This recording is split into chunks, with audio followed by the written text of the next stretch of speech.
situation that is still developing and unfolding, Whit, as we still await details more what happened. Whit.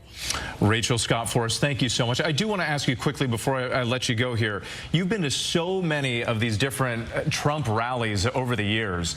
Security is obviously incredibly tight. Tens of thousands of people go to these things. Can you just talk about what it's typically like when they search people as they go in? Yeah. Absolutely, Whit. So in order to get into a rally with the former president, you do have to go through a Secret Service check. So you walk through a metal detector, similar to what you would walk through if you were at the airport, if you were about to board a flight. You are searched by Secret Service through a metal detector. Secret Service then goes through your bag as well to make sure that you do not have any items that are barred.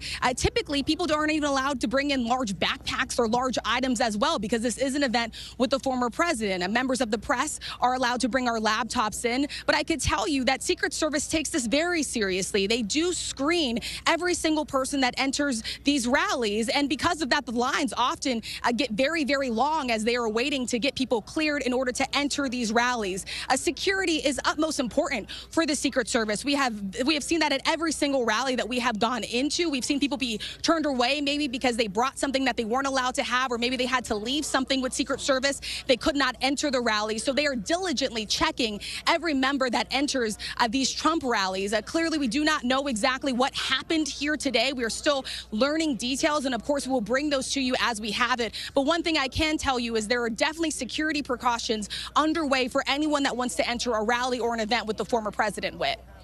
Stand by for us. I do want to point out this photograph right here that we've been showing with former President Donald Trump pumping his fist. If you look closely, there does also appear to be some blood trickling down over his right ear. Again, we don't have confirmation on exactly what happened. We're waiting for more information from officials. But there is that photograph, and you see the former president's face right there as Secret Service escorted him off the stage, off the podium, into the back of a SUV, and then out of the area. And you see him ear. Let's bring in John Karl, our chief Washington correspondent, if we can get back to him. He's in Milwaukee, the site of the Republican National Convention. And John, I understand you were with Republican Party officials as this event unfolded.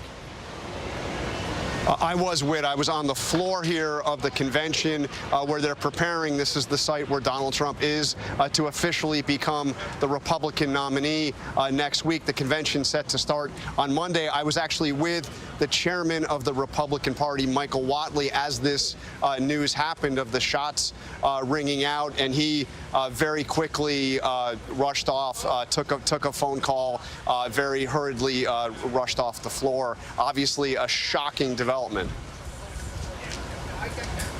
right, John, thank you. I do want to go back to Rachel Scott, still on the scene, but I understand they're escorting the rest of the media and everyone out of the area. Rachel, what more can you tell us? Yes, and we will join you once again when we get out of this area. Right now, Secret Service has told everyone in this area that they do need to leave. We can only take what we can carry. Everything else sort of needs to be left behind. They're closing off this area that you're seeing. I'm gonna get off the air now and escort out, and I will get back on with you when I can, Whit. All right, Rachel, thank you again for your reporting, and we're so glad that you and the rest of the team are safe. Again, this is that video. This is that moment. Former President Trump pumping his fist to the cheers of the crowd there in Butler, Pennsylvania. I do want to mention again, because this was all coming at an event in Pennsylvania that was supposed to come before the Republican National Convention. All eyes on the former president about his potential running mate.